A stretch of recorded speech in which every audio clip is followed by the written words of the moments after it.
Hi guys, Dennis here from Denny Bob's RC. Hey, I've had quite a few people ask me some questions on how I get the Bruder Mack cabs to fit, or how do I go about getting the cabs to fit on like the Tamiya chassis. I'm going to kind of go through some of the things. I've done it multiple ways, okay? I have not found a method that I prefer yet. Other than maybe the last one I did, it seemed to work really well. And after I moved a few things around, I'm going to kind of show you guys. Hopefully, this will alleviate a few questions, maybe not. The biggest thing you got to decide is how are you going to power your truck?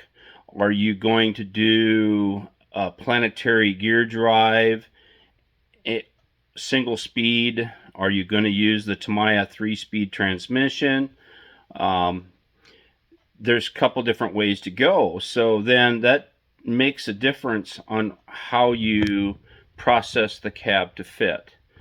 I'm going to show you a few things. I'm going to show you my first build or first attempt to do it, and my second attempt to do it, and my third. They're all done a little bit differently. So hopefully this kind of clarify a few things and maybe educate a few people. Now, there may be other ways that others do it, and that's fine. There's more than one way to skin a cat, folks. So we will, I'll just go through it. This truck right here was my very first attempt at doing so, getting a Mack cab to fit on the Bruder frame, or to get a Mack Bruder cab to fit on a Tamiya frame. I'm not going to redo this whole video just because I misspoke a little bit. So you guys will have to bear with me a little bit. Been a long day. This truck here has the 3-speed Tamiya transmission in it. Okay. Now, with these cabs, there is a lot here. There's a lot of material. And you're trying to stick that 3-speed transmission and brushed motor in here. You just can't do it without really cutting this cab pretty good, or quite a bit.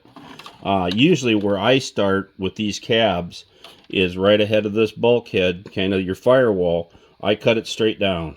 I put it in a bandsaw and I cut it off.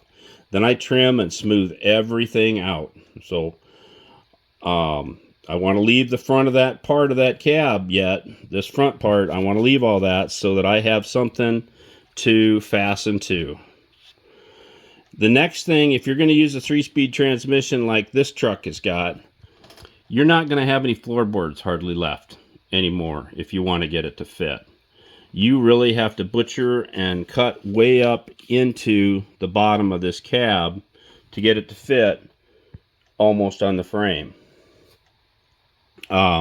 Which is no big deal. Once you shut the cab door, you can't see it anyway. So it's not a huge issue. But in order to get it to fit, you're going to have to literally cut a big, in the front firewall, cut a big arch so that it will clear the brushed motor that's sitting here. And then to clear where the bolt housing that the motor bolts to the transmission is, so it can fit in here. I had to do that. I could actually go in here and maybe make another floorboard and make a curved piece to cover it up, and I just left it alone because I don't care. I'm in for functionality, not for looks. I'm not going to go in and highly detail the cab. And I should have taken, I'm going to take this headache rack off. Okay, now that I got the headache rack off, with this truck, I also have a 4-to-1 gear reduction on the back of the transmission. So I had to build a bracket. This is a piece of it's actually not angle iron. I bent it in an angle so that I could use some factory mounts on the cab, or may have to drill holes depending on where you put your cab and where you put your mounts. And then I made the bracket bolt to the back side of the cab.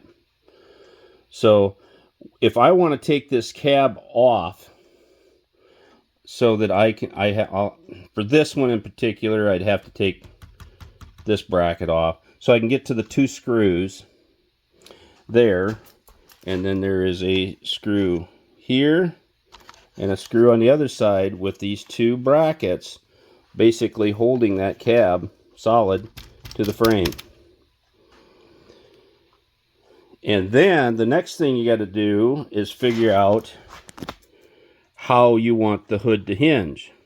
This particular truck, I actually built my own bracket to bolt. I actually take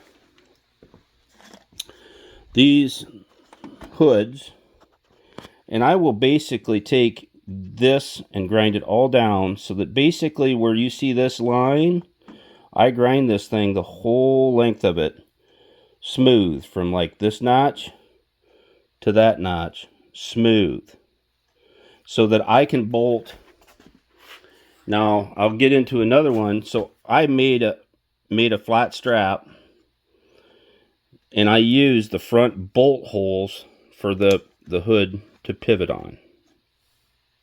That worked for this truck application. This is my first attempt. Okay, that's if you're going to use the 3-speed transmission. You're going to have to clearance the heck out of that cab. I mean, this whole bottom of this cab is virtually going to get cut out. I mean, it'll be cut off here, and this will all be removed. I cut through here and removed all of this.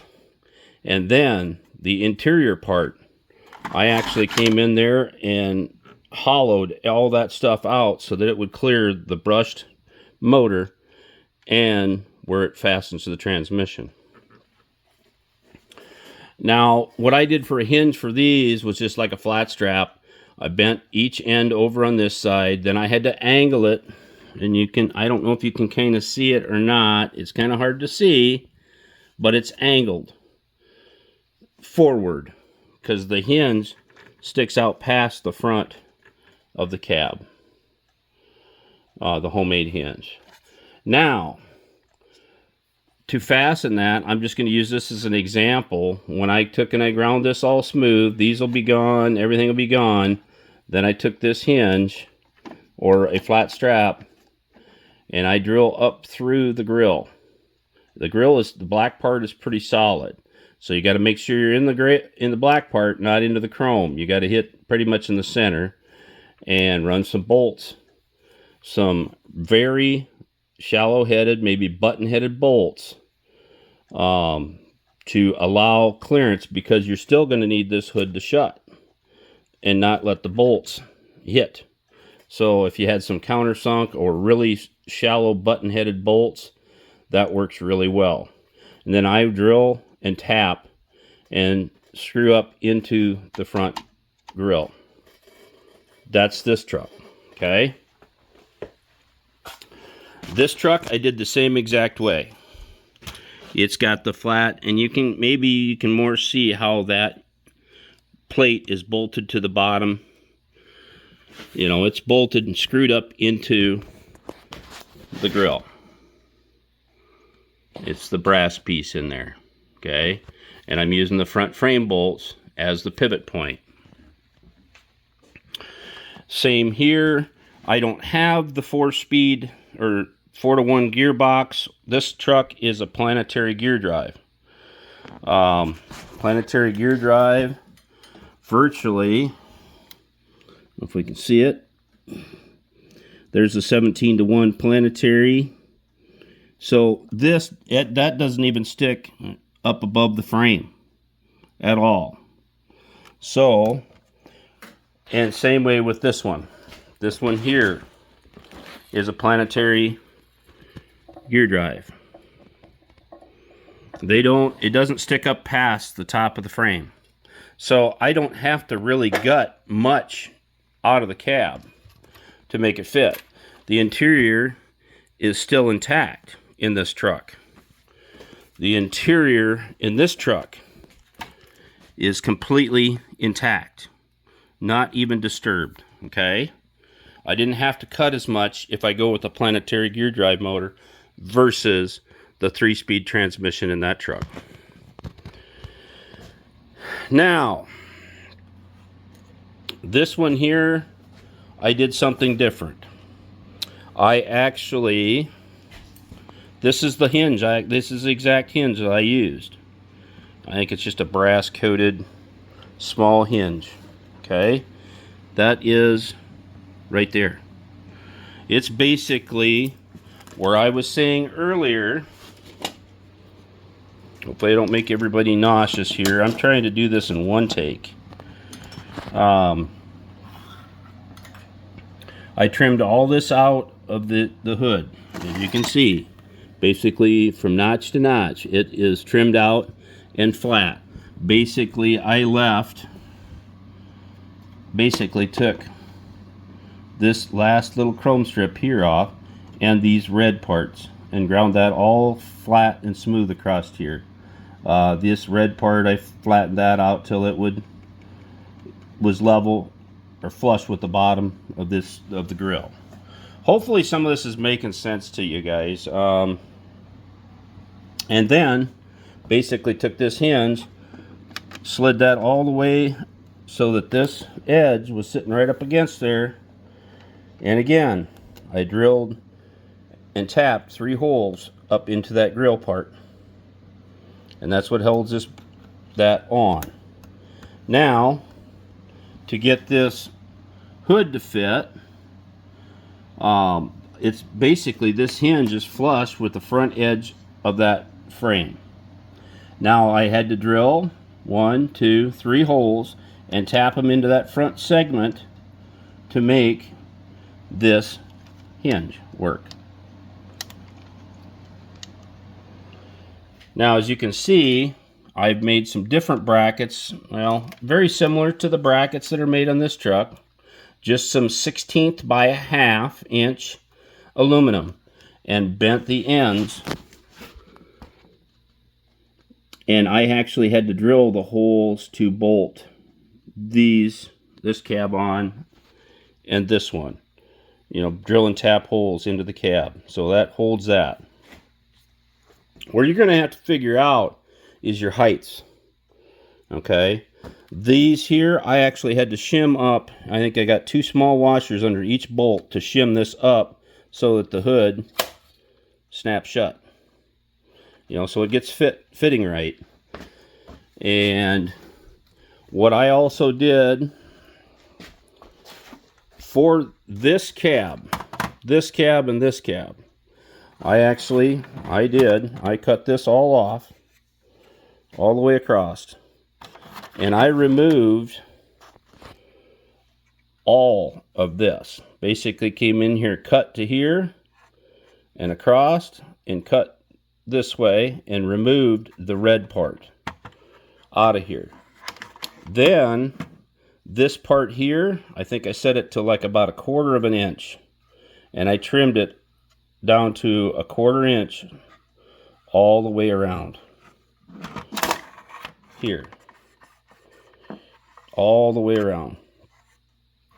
And then I made my little angle iron bracket so that I could bolt to this back tab on that cab and actually bolts in the stock holes. Now, one thing I did do differently with this particular truck, this is the last one I built. I have trouble with the hood on this one hitting the servo. Okay? Now, with this one, I don't have that problem, because I actually took and moved the cab and hood further back. I actually took and drilled, you can see the old original hole for the servo mount. I drilled it back probably about 1/4 inch, basically flush with the edge of the shock mounts. And that allowed me to bring this all the way to the back of the slot for the servo mount. And that moved the servo back. So then it no longer interferes with the hood. I'm learning all the time on different ways to do things. It's just like I started with that one, I went to this one, and now I did this one. I have done 3 of them different ways. Now, for me, this way right here seems to work the best. Because once you cut this all out of here, you have room to with the planetary gear set, with a planetary and brushed motor. You could go brushless, whatever fits in there. You can build a plate back here, and there's a plate here, and I mount my ESCs underneath the cab. They're underneath the cab, out of sight, out of mind, with this setup, with the way I did this one. Now this one, the ESCs are still both underneath the cab. But I did this one differently because I put a battery tray here. What I should have done was like this one, put the battery tray up in the hood, and then I could have taken the receiver, mounted it down here out of the way, because I'm only using one servo for steering. I don't have a servo for shifting because it's a planetary drive. It's 1 speed. I mean, it's got variable speed, don't get me wrong, and I've done a video of this truck, and it goes pretty fast, or it can go really slow. It's all in how you massage the stick. So hopefully some of this kind of makes sense to you guys. I try to help people out. I best I can. Hopefully some of this makes sense to you. I am not going to take your truck and build it for you. You're going to have some ingenuity and figure stuff out for yourself. But I'm giving you away a few of my secrets on how I did it. The thing is, I have several of these cabs laying around here, so I can play with it. I've got several Bruder Mack cabs laying around here that I cut up and play with and figure out different ways and do a little R&D, you know, to figure out what works for me. Now, I know there's other guys, they'll take and bolt the cabs rigid. The hood won't open at all. Well, I like it to be able to have a place to put a battery. Well, I'll take the battery and put it back in the frame. Where are you going to put it? You got drive shafts, you got lift mechanism for boxes, you got, if you make a semi out of it, you've got a fifth wheel. Where are you going to stick a battery in the frame? Well, then some guys, well, I'll build a battery box behind the cab. I'm like, well, that's fine and dandy, but hopefully you make it look like something that's something other than an RC battery box. This way it's nice, it's clean. To me, it looks really good, and if you're going to do it right. Don't do it half-assed. So hopefully this kind of helps some people out. I'm kind of gruff and I'm kind of rude and to the point sometimes, guys, because I get asked these questions multiple times, and I try to help people out. And even if I help them, they come back with more questions and more questions and more questions. It's like, guys, I work 50 to 60 hours a week. I don't have time to enjoy my hobby if I'm all the time answering questions. Don't get me wrong, I like to help people. If I didn't, I wouldn't make this video. But that's what I'm getting at. I love to help, but I can only help you so far. After that, you're on your own. So, anyway, hopefully this has kind of been informative. I've kind of rambled on a little bit, but thanks for coming along for the ride, and I hope it kind of educated a few people, and thanks for watching.